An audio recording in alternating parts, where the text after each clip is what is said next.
Assalamualaikum warahmatullahi wabarakatuh. Bismillahirrahmanirrahim. Alhamdulillahirabbil alamin. Allahumma shalli wa sallim wa barik ala sayyidina Muhammadin wa ala alihi wa sahbihi ajma'in, amma ba'du. Para jamaah masjid atau jamaah sholat maghrib Masjid Fathullah bin Syarif Hidayatullah Jakarta. Alhamdulillah malam hari ini hari Rabu tanggal 28 Januari tahun 2026 bertepatan dengan tanggal 9 Sya'ban tahun 1440 Hijriah. Kita lanjutkan kajian fikih kita, memang sampai pada soal mengkafani jenazah, dan di antara yang disunahkan adalah untuk melepaskan ikatan yang ada pada jenazah itu, baik yang bagian tengah, atas, bawah, atau mungkin yang di dalam tidak dianjurkan ada ikatan ya. Tapi sebelumnya kemudian diberitahu teknis membungkusnya setelah jenazah di atas kain kafan itu menutupnya dari sisi kanan atau kiri dulu. Nah ini kayak begitu pun diterangkan secara detail. Ya, faslun, ini sebuah fasal. Thumma yulaffu fil kafni wa yaj'alu ma yalil raqsa akthara kal hayy ma ala raqsihi akthar. Cara membentangkan kain kafan yang kira-kira mau diposisikan pada bagian kepala itu dilebihkan panjangnya, bukan ngepas. Dan melebihkan ini juga dilakukan oleh orang yang masih hidup ya, dilebihkan artinya jangan ngepas. Itu kain kafan begitu, supaya rapat. Walaupun nanti dalam keterangan berikutnya ketika sudah di liang lahat, pada bagian muka dibuka, bahkan pipi kirinya itu ditempelkan ke tanah, termasuk wajahnya. Qala Syafi'i rahimahullah, wa tuthni sinfatu thawbil ladzi talil mayyit, dan juga dilipat ya, bagian dari kain kafan tadi yang maksudnya yang lebih dari mayit itu panjangnya, atau yang ada pada bagian bawah pada saat mau dikafanin kan sudah ada kain kafannya. Itu fayubda'u bil aisar alal aiman, didahulukan yang kiri dari yang kanan, lalu wabil aiman alal aisar. Jadi itu cara teknis menutupnya. Jadi yang kiri dulu baru yang kanan, yang kiri dulu baru yang kanan, atau justru yang kiri dulu baru kanan cara menutupnya, kemudian yang kanan baru kiri, itu disilang supaya kuat, supaya bagus ya, itu supaya saling bisa mengikat gitu. Itu dianjurkan seperti itu. Wa qala fi mawdi'in, dan ada juga pernyataan dalam satu tempat yang lain, yubda'u bil aiman alal aisar thumma bil aisar alal aiman, yang dilipat dulu di bagian kanan baru yang kiri. Jadi itu menutupnya itu setelah jenazah dimatikan, lalu mana-mana yang duluan melipatnya. Ada yang menyebutnya kiri kanan, kiri kanan, ada yang mengatakan kanan dulu baru kiri, kanan dulu baru kiri. Itu sampai yang sebegitunya diatur. Tapi intinya biar rapi. Ufamin ashabina man ja'alaha ala qaulain. Setengah dari ulama-ulama teman kami ada yang menjadikannya atas dua qaul ini. Artinya semuanya dijalankan, mana-mana yang pas. Ahaduma yubda'u bil aisar alal aiman, wa tsani yubda'u bil aiman alal aisar. Yang pertama diawali dari sebelah kiri baru yang kanan. Yang kedua diawali dari yang tahapan keduanya diawali dari kanan baru yang kiri. Itu sampai sebegitunya itu diberitahu cara melipatnya, cara mengurusnya yang bagus. Wa minhum sebagian yang lain mengatakan ya man qala hiya ala qaulin wahidin annahu tuhna sinfata thawb al-aisar ala janibil aiman. Jadi semuanya itu satu katanya. Intinya apa? Dirapetin, dilipat bagian kain kafan yang kiri, lalu kemudian sisi lain yang kanan. Wa sinfatu thawbil aiman ala janibil aisar, dan sisi kain yang kanan atas kain yang kiri. Ini agak membingungkan, tapi ya memang begitu. Tapi kalau yang amil-amil nggak perhatian ini ya salah aja, jadi ditutup gitu ya. Tapi itu juga nggak apa-apa. Ini cuma menyebutkan, mendeskripsikan cara mengkafani yang dinilai ideal yang baik. Jadi ada semacam penjelasan yang seperti ini. Kama yuf'alu atau kama yuf'alul hayy, sebagaimana dilakukan dengan orang hidup juga begitu. Bisa dengan kain tadi, kain yang nempel seperti sarung atau kain lain. Itu asaj ini adalah qailasan, ya, jenis kain yang halus. Wahada huwal asah, dan inilah yang paling sahih. Di anna fit qailasani ma'al janibil aisar huwa dhahir. Karena pada kain halus tadi, kain kafan tadi, atas sisi yang kiri itu yang huwa dhahir, itulah yang lebih jelas. Tsumma yuf'alu dzalika fi baqiyatil akfan. Kemudian disempurnakan semua pada bagian-bagian yang memang harus dikafani itu. Ya, jadi itu teknis, dan memang anjurannya mengkafani itu jangan sampai terlihat tidak rapi. Itu yang rapi, mengkafani almarhum atau almarhumah.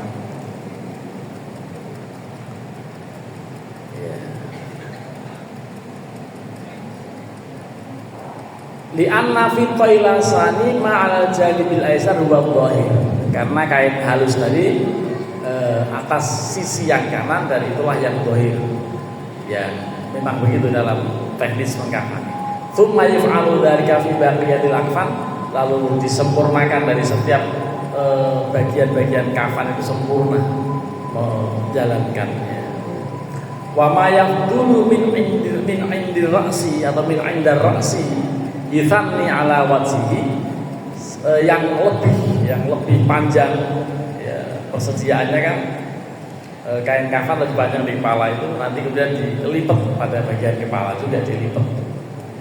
Jadi yusni atau yusni ala wajhihi, dilipat atas wajahnya, wasatri, dan kalau perlu sampai ke dodol dadanya. Ini masing-masing daerah suka berbeda-beda, antara yang hanya kain kafannya, ada yang bahkan dibuatkan tuban, dibuatkan semacam sempak dengan tidak berjahit juga, cuma dia dilipat 3 atau 4 itu supaya diposisikan menjadi celana dalam, lalu diposisikan aja menjadi bajunya, kerudungnya, kain bawahannya sarung, itu semuanya tetap kain kafan yang warnanya putih, yang afdal yang putih kemarin tadi disampaikan. Ya. Kalau pakai warna lain boleh, tapi tidak afdol. Wama yang dulu tadi yang tersisa panjangnya itu untuk menutup kepala dan juga untuk menutup bagian dada. Fa'ini tija ila syaddil akfan, kalau diperlukan untuk mengikat pada bagian kain kafan sudah maka diikat. Tetapi memang diperlukan, dan kalau nggak diikat nanti bisa terbuka, bisa aprak-aprakan. Ya. Apalagi yang memang ininya pas-pas atau orangnya gemuk itu. Jadi kalau ada orang gemuk, orang itu kain kafannya harus lebih lebar. Ya. Jadi itu keterangannya seperti itu. Kemudian jika memang perlu diikat, ikat. Tetapi ingat, thumma tuhal indat dafni. Kemudian dilepas ikatan itu, jangan sampai ada ikatan yang apalagi susah. Kalau susah terpaksa digunting. Makanya biasanya amil-amil sangat terampil yang diikat pun bagian sini, bagian atas sini, sisi kiri pada pundak, pada kepala, pundak, perut, dada, atau kemudian di kawasan lutut dan ujung kaki itu diterangkan sampai sebegitunya, sampai dikatakan fa'in tija ila jadil akfan sudan. Ya. Kalau memang diperlukan ikat. Tapi ingat, tsumma tuhallu 'inda dafni, lalu dilepaskan pada saat sudah dimakamkan. Ini bagian dari yang sunnah sebetulnya, tidak sampai pada wajib, tapi masyarakat menganggap itu wajib. Terlebih lagi orang yang kelihatannya tidak soleh-soleh banget, atau orang yang meninggalnya bunuh diri. Wah, itu bisa serem itu. Ya. Kalau nggak dilepas bisa jadi hantu. Ini kan mitosnya di masyarakat seperti itu. Tapi memang konteks kitab fikihnya anjurannya dilepasin semua ikatan. Diikat, dilepas, dan mengikatnya juga di bagian sini. Bagian sini biar gampang. Maksudnya biar kita nyerong sama, terus dia di bagian atas di samping sini itu maksudnya supaya dia miring gampang ini. Nah, di kampung saya kemarin sudah dipraktekkan di Pamulang kaitan dengan mengadankan, kan sebagian masyarakat mengadankan jenazah itu ya. Walaupun kalau saya dari hadisnya kayaknya agak kesulitan, tapi ya kemarin pernah diterangkan hadisnya itu tentang setan lari terbirit-birit kalau dengar adzan. Tapi tetap saja adzan untuk jenazah di pemakaman itu antara lain yang disebutkan dalam kitab At-Taqriratus Sadidah fil Masailul Mufidah itu tidak perlu mengeras-keraskan suara dan ditujukan pada kuping kanan jenazah, ditempelin pada kuping kanan. Lah persoalannya kalau selama ini di kampung tempat saya tinggal itu jenazah sudah dimasukkan, bahkan sudah dimiringkan, siap untuk ditutup dengan papan-papan gitu. Karena di sini mungkin juga di kawasan sini semua papannya di sebelah, papannya bukan ke bawah, karena ada istilah lahat, ada yang ke bawah. Itu di sini umumnya begitu. Dan umumnya juga selama ini mengadzankannya ketika dia sudah begitu, dia sudah miring begini baru diadzankan. Padahal kalau memang mau diadzankan ya di telinga kanan, iqamahnya telinga kanan. Kalau dia sudah miring susah telinga kanannya. Nah, makanya begitu turun masih terletak adzan, dibisikkan jangan keras-keras di telinga kanan. Jadi itu keterangan lebih lanjut terkait dengan adzan, walaupun sebagian besar ya mungkin banyak orang yang tidak menjalankannya. Karena apa? karena emang tidak ada contoh yang konkret kalau soal adzan. Kalau soal talqin malah ada, soal mendikte atau mengajari almarhum untuk menjawab pertanyaan mungkar nakir, ya, itu sudah dikuasai oleh amil-amil di seluruh kampung, ya. Ya, dihafalin mereka itu soal itu. Nah, masalahnya malaikat Israel jangan-jangan tanyanya lain, ya, tidak seperti yang dalam kerpean itu pertanyaannya kan ribet lagi. Bukan man rabbuka wa man nabiyuka wa ma qiblatuka wa ma ikhwanuka, ya, dan seterusnya. Kalau ternyata ditanya mengenai rukun puasa ada berapa macam, wah bingung. Kalau ternyata soalnya beda dengan kerpean Pak Amil gitu. Nah, mengenai apakah betul-betul ada, ya pokoknya sebagian besar ulama-ulama Syafi'iyah mengatakan ada, karenanya setidaknya dua kitab ada, atau 3 kitab yang saya baca ada redaksi talqin itu, selain di buku-buku Yasin atau buku panduan. Tapi kalau yang dalam kitab representatif fikih antara kitab Nihayatul Zaid, lalu kitab At-Taqriratus Sadidah fil Masail Mufidah yang tadi, dan kitab Ihya Ulumuddin, itu ada itu keterangan. Walaupun kalau mencari dalil hadisnya, tampaknya ada juga hadis yang misalnya dikutip oleh Ibnu Qayyim al-Jauziyah dalam kitab Ar-Ruh, atau oleh Jalaluddin As-Suyuti dalam kitab Al-Fawzul Adil fi Liqa'il Karim. Ada itu keterangan begitu. Atau kitab Mukhtasar Syarah Tadhkiratul Qurtubi.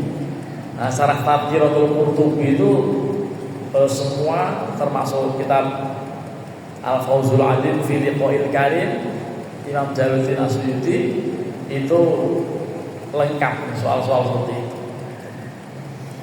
Nah, dalam Riyadhus Shalihin pun ada anjuran kalau sudah dikuburkan keluarga dekat untuk berdiri mendoakan almarhum.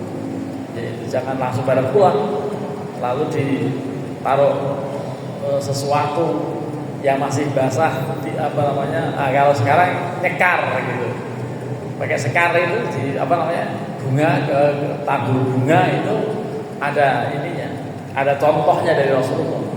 Tentu kalau Rasulullah tidak pakai bunga yang ada di tanah kusir itu bukan, tapi pakai apa? Pakai pelepah kurma. Bismillah.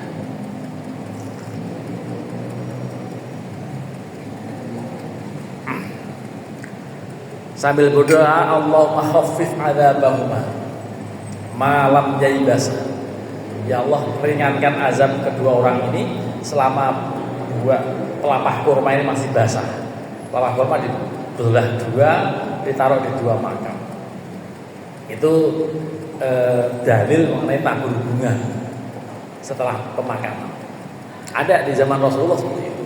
Kalau dalil tentang memasang nisan, itu Rasulullah sendiri juga pernah memasang sebongkah batu di makamnya Utsman bin Maz'un, sambil mengatakan beliau ini tanda dari keluarga-keluarga kami akan dimakamkan di sini. Nah, karenanya sunnah satu keluarga besar itu di dalam komplek yang satu, di dalam blok yang satu gitu.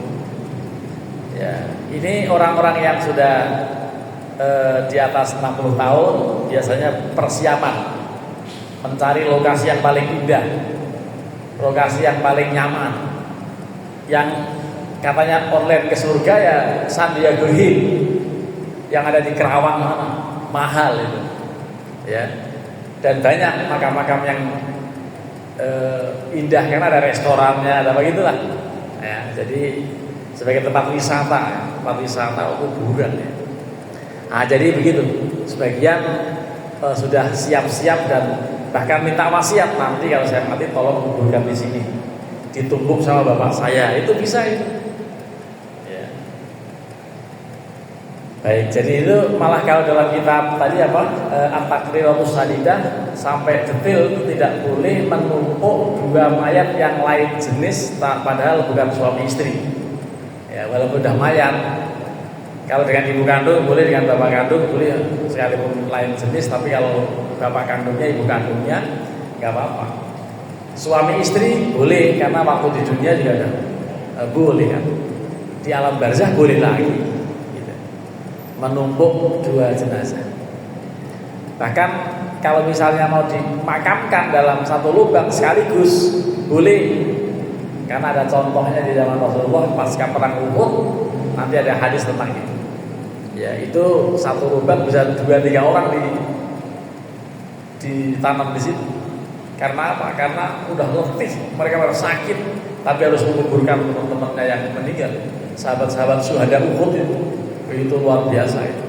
Dalam suasana habis perang harus mengumpulkan tenaga lagi untuk menggali makam. Ya, itu sangat dramatis.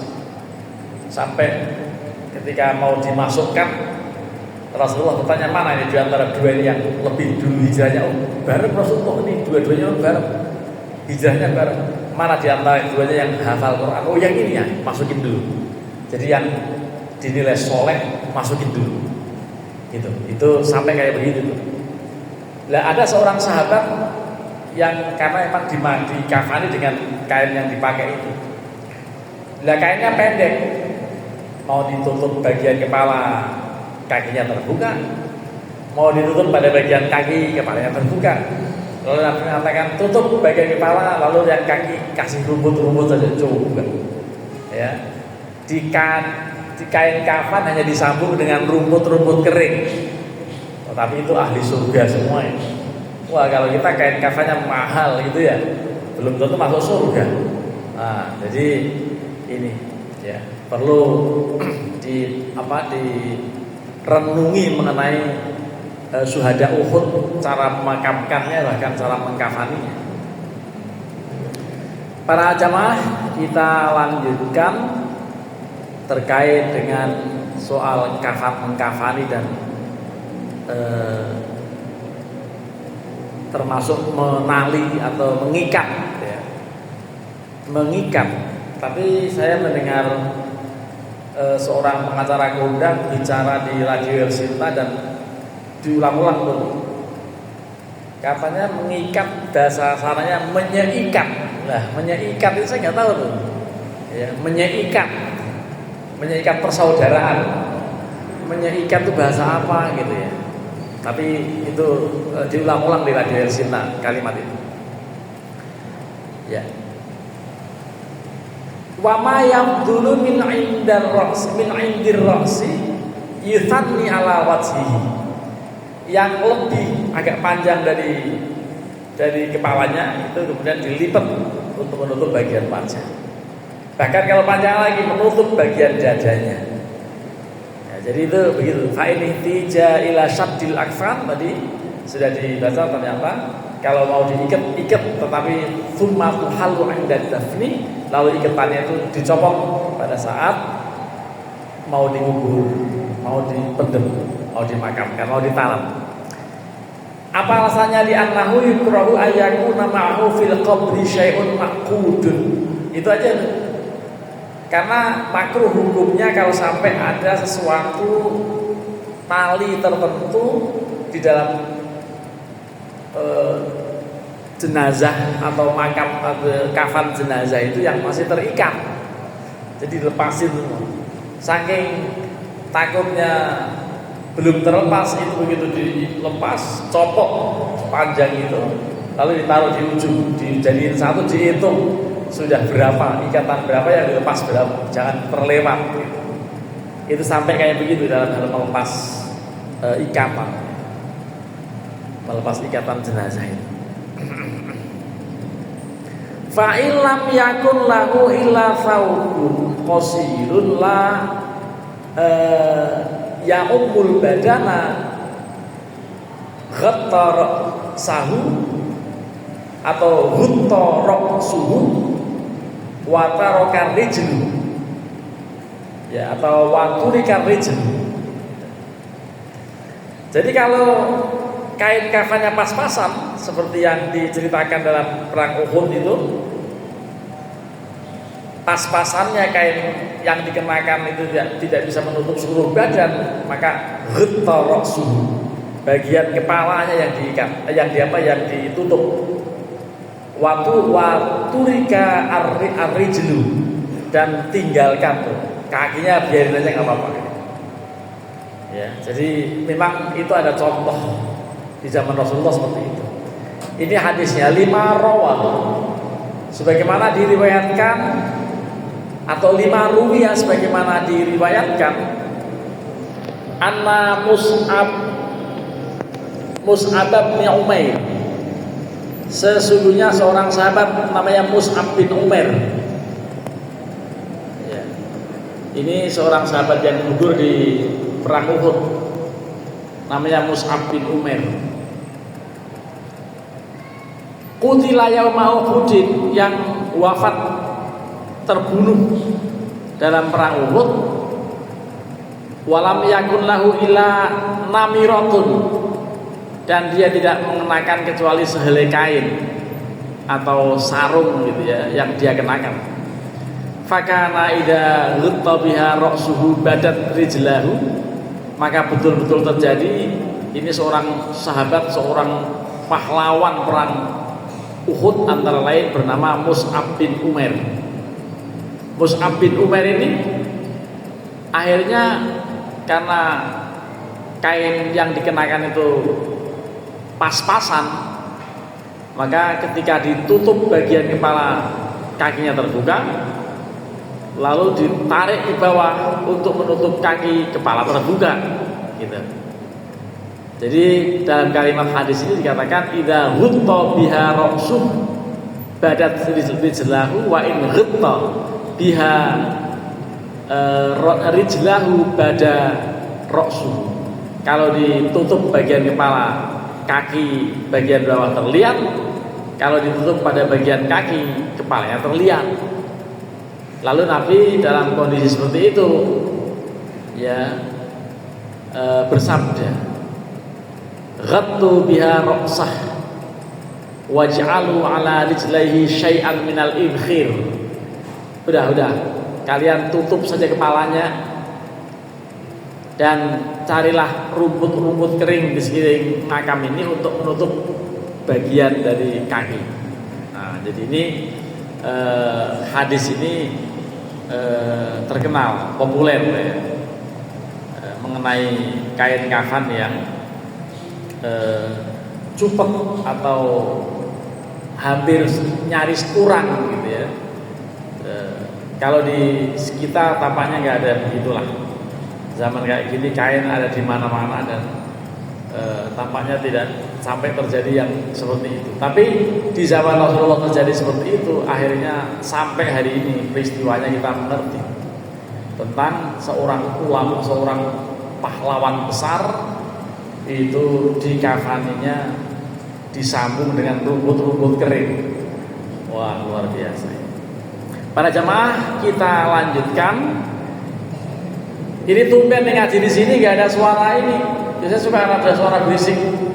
Mungkin lagi mati atau lagi nggak ada yang nyebrang. Barangkali karena libur kuliah tidak ada yang nyebrang. Biasanya berisik nih, tato-tato di situ. Lagi macet ya. Ya pokoknya nggak ada yang nyebrang, nanti nggak ada bunyi-bunyi. Ini biasanya berisik banget ngaji di sini. Ya. Kita lanjutkan para jamaah pada fasal berikutnya.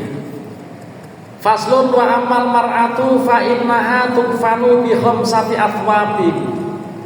Ini sebuah fasal bagaimana jika seorang wanita, jenazahnya itu wanita, maka dikafaninya, dibungkusnya dengan 5 lapis atau 5 jenis kain, 5 lapis kainnya.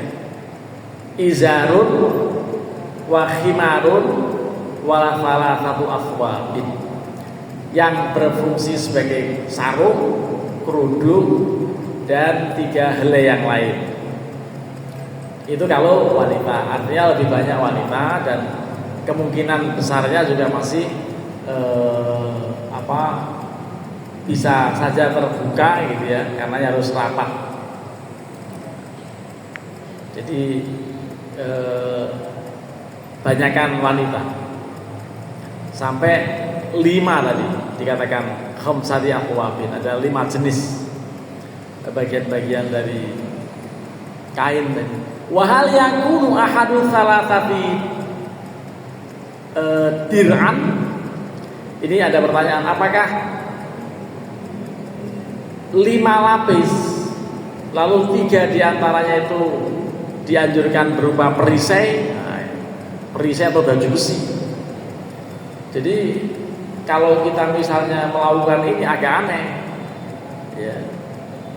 Kalau kita yang mirip dengan perisai itu helm, masa mayat dikubur atau dikafani pakai helm? Kan jadi nggak lucu kan? Wah, nanti dikira Batman kan, jadi lucu. Tapi ini ada keterangan mengenai apakah perlu ada perisai atau baju besi gitu. Ya, tentu di sini ada diskusi ya. Jadi fihi qaulani, terhadap apakah perlu berupa baju besi atau perisai, itu 2 pendapat. Yang pertama, anna ahadaha dir'un, yang satu di antara sekian banyak lapis yang jumlahnya 5 itu ada yang berupa baju besi. Ini ada hadisnya 5 ruwi anna Nabiya sallallahu alaihi wasallam, karena diriwayatkan bahwa Nabi alaihi wasallam nawala umma'atiyah fi kafani ibnatihi Ummu Kulthum. Jadi Nabi mengarahkan memberi pengarahan terhadap Ummu Atiyah ketika mengkafani anak beliau atau putri beliau bernama Ummu Kulthum. Itu izarun wa dir'un atau izaron ya. Izarun wa dir'an wa khimaron wa thawbaini mala'in. Jadi ada juga komponen perisai atau baju besi. Itu ada keterangan mengenai itu. Tapi kalau kita udahlah, nggak usah dipikirin, karena tidak ada mayat yang dikafani berikut helmnya kan. Nggak pernah ada, kalau ada sih aneh. Jadi perisai, kerudung, dan 2 lapis yang lain, malaun yang penuh, atau wathaubaini ya, malaan. Jadi itu komponennya itu ada kerudung, ada 2 helai kain, dan juga ada baju besi atau perisai. Nah, ini artinya ada dalilnya, makanya kemudian ada pernyataan kitab seperti itu. Hanya ini tidak tampaknya di kita ini di Indonesia ya tidak biasa menggunakan baju besi. Kalaupun mengenakan yang mantel, jas hujan sama helm. Wah, kalau mayat di kafaninya pakai jas hujan, ngapain juga kan? Ya nggak rapi-rapi, jelek ya ininya. Wasani yang kedua, annahu la yakunu fihi dir'un. Yang kedua mengatakan tidak perlu lah masa dipakai baju besi ya. Ini jadi lebih ini lebih logis untuk tidak menyertakan baju besi untuk mengkafani wanita. Gitu. Li'annal tadi dikatakan la yakunu fihi dir'un li'annal qamisa lana innama tahtaju ila mar'ah. Karena gamis itu sebetulnya dibutuhkan oleh wanita litastatiru bihi fi tasarrufiha, supaya bisa tersembunyi dari berbagai aktivitasnya. Tetapi ingat bahwa wal mayyitu la yatasarrafu, mayat itu tidak pernah akan beraktivitas lagi karena udah memang habis gitunya. Jadi wal mayyitu la yatasarraf, ya, yang namanya meninggal itu sudah tidak bisa bertasarruf apa-apa. Nah ini masih sedikit lagi, fa'in qulna, maka jika kami nyatakan la dir'a fiha tidak perlu menggunakan baju besi dalam kain kafan wanita, ya.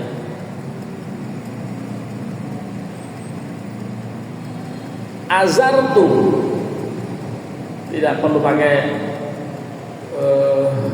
baju besi tadi, cukup dengan sarung. Jadi azartu bi izarin, saya saya kafani dia dengan sarung. Wa takhammara wa tuhammira bi khimarin, dan dibikin kerudung. Supaya malitas tamirobi fi tasarrufiha, supaya tersembunyi dari tasarrufnya atau dari kegiatannya. Ya. Wal mayitu la yatasarrafu, sementara yang namanya mayit tadi tidak perlu berdaya guna, tidak perlu, ya memang sudah di situ. Ini tinjauan hadisnya seperti itu. Jadi memang terkait dengan soal mengkafani itu ada etika-etikanya, ada cara-caranya, dan kalau kitab klasik ini seperti ini belum update, karena memang aslinya dari Kanjeng Rasulullah, termasuk dalil-dalilnya.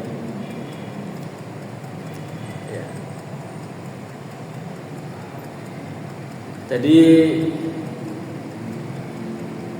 kelanjutannya wa qala Syafi'i rahimahullah wa yushaddu ala sadriha thawbun, dan ditaruh, diikat gitu ya, pada bagian dadanya, dada wanita satu kain gitu ya. Liyadumma thiyabaha fala tantashiru, supaya ngumpul dan tidak berantakan. Ya, kita menerima penjelasan seperti ini, ya. Wahal yahillu atau wahal yuhallu anha thawbu inda dafni. Ini ada pertanyaan, apakah kain kafan yang dikenakan itu perlu dicopot semuanya pada saat menguburkan? Nah, ini malah aneh lagi. Jadi ada keterangan tentang perlunya dicopot, padahal sih bukan dicopot, maksudnya itu ditempelin pada kuping, pada pipi. Tapi ini malah dipertanyakan apakah perlu dicopot. Ya nggak perlu lah, nanti ada keterangan. Ya, jadi ketika dikatakan wa yushaddu ala sadriha thawbun liyadumma thiyabuha fala tantashiru, diikat pada bagian dadanya. Tapi kemudian wa hal yuhallu anha thawbu 'inda dafni, apakah juga perlu dicopot itu yang diikat pada bagian dalam atau tidak? Fihi wajhani, ini dua keterangannya lagi. Qala Abdul Abbas yudfanu ma'aha, itu dinyatakan oleh Abdul Abbas, udah makamkan apa adanya. Wa alaihi yadullu kalamu Syafi'i, dan cocok dengan pendapat di atas adalah ucapan Imam Syafi'i, fa innahu dzakara annahu yashuddu, karena menurutnya beliau pernah menuturkan bahwa itu mayat di tiang lahat itu harus dikuatkan ikatannya. Walam yadkur annahu yuhal, tidak dituturkan apakah dia harus dilepas lagi gitu ya. Dan seterusnya ya. Sementara waqala Abu Ishaq yunha anha fil qubur, itu dilepaskan semuanya dari Arab Baza. Li'annahu laisa min jumlatil kafni, karena ada yang suka dikasih bantal apa itu bukan termasuk kafan. Nah, jadi teknis-teknisnya memang begitu. Dan ini sebelum nanti masuk bab tentang sholat jenazah, mengkafaninya tinggal satu pasal dan insya Allah kalau dibaca agak cepat selesai. Satu pasal itu tanggung kalau tidak. Ini dalam kalimat ini dikatakan idza mata muhrimun lam yuqarribit tibu walam yalbas al makhito walam yuhmar ra'su. Kalau orang sedang ihram meninggal, sedang menjalankan ihram, pakaian ihram meninggal, maka jangan didekatkan dengan minyak wangi. Ya. Jadi memang sedang ihram kan larangannya antara lain tatayub atau menggunakan minyak wangi. Sekalipun meninggal, jangan dikasih minyak wangi kalau sedang ihram. Juga jangan dikenakan baju atau dipakaikan, diberi pakaian yang masih berjahit. Walam yukhammir ra'suh, dan juga jangan ditutup bagian kepalanya. Gitu. Itu keterangannya seperti itu. Alasannya lima rawa Ibnu Abbas radhiyallahu anhu anna Nabiyya sallallahu alaihi wasallam qala fil muhrimil ladzi kharra min ba'irihi ighsiluhu bima'in wa sidrin wa kaffinuhu fi thawbayhi alladaini mata fihima. Ya, jadi ini keterangan ini pada saat ada orang ihram lalu jatuh dari untanya pakai sedang ihram itu, dan Nabi memerintahkan mandikan dia dengan air bidara dan air dan juga kafanilah, dan dikafani fi thawbaihi pada harta ya berupa kain kafan itu miliknya gitu ya. Ya. Jadi memang sudah dikemukakan juga bahwa yang dijadikan untuk membungkus dirinya itu setidaknya adalah rizkinya atau uangnya, uang almarhum atau almarhum. Ya, jangan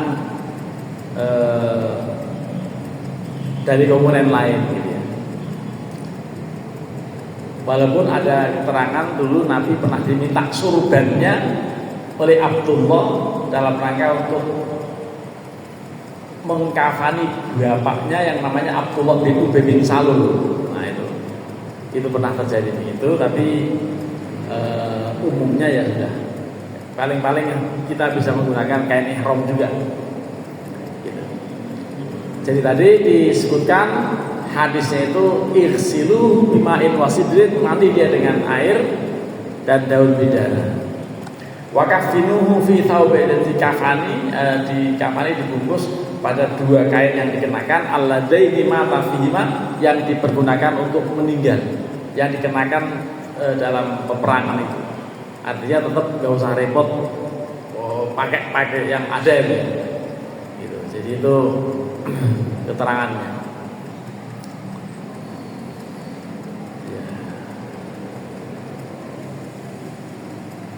Wala taqrabu tiban, wala taqrabu tiban, jangan didekati atau jangan didekatkan dipakaikan minyak wangi.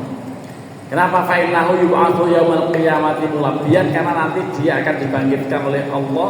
Orang-orang yang sedang ihram meninggal atau sedang haji itu begitu bangkit langsung mayat-mayat umumnya menyebut labbaik Allahumma labbaik labbaik la syarik. Jadi nanti orang yang meninggal di tanah suci apalagi masih pakai pakaian ihram itu dibangkitkan di hari kiamat. Orang itu nanti sambil talbiyah seperti waktu ketika dia meninggal. Nah, jadi kalau ada orang yang meninggal di tanah suci itu luar biasa untung. Jadi dia dibangkitkan mulabbiyan bertalbiyah. Lalu wa imatat mu'tadatun an wafatin. Ini ada ilustrasi sedikit. Jika seorang wanita yang masih dalam masa iddah ya akibat wafat, yang dikatakan tarabbusu ya tarabbasna yang muslimna arba'ata asyurin wa asyra, ya, menunggu sampai berapa 4 bulan 10 hari gitu. Itu masa-masa iddah ya dari wafat. Nah, yang pertama terkait dengan itu ahaduma la tuqarrabuti, karena yang tidak diperkenankan untuk menggunakan minyak wangi bukan hanya orang ihram, janda yang ditinggal suami selama 4 bulan 10 hari tidak diperkenankan menggunakan parfum wangi-wangi gitu. Sekarang nggak pernah diperhatikan, suaminya mati baru 2 hari dah kemana-mana itu ya, karena nggak memperhatikan. Ini adalah iddah dan ihdad.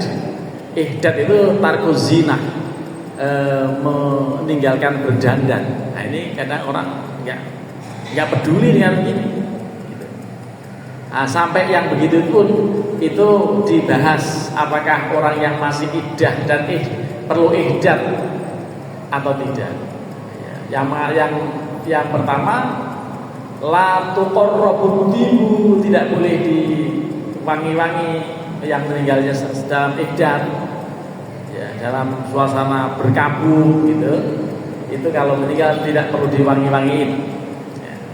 Li'annaha matat, karena dia sudah meninggal. Watibu muharramun, sedangkan wangi-wangian diharamkan baginya.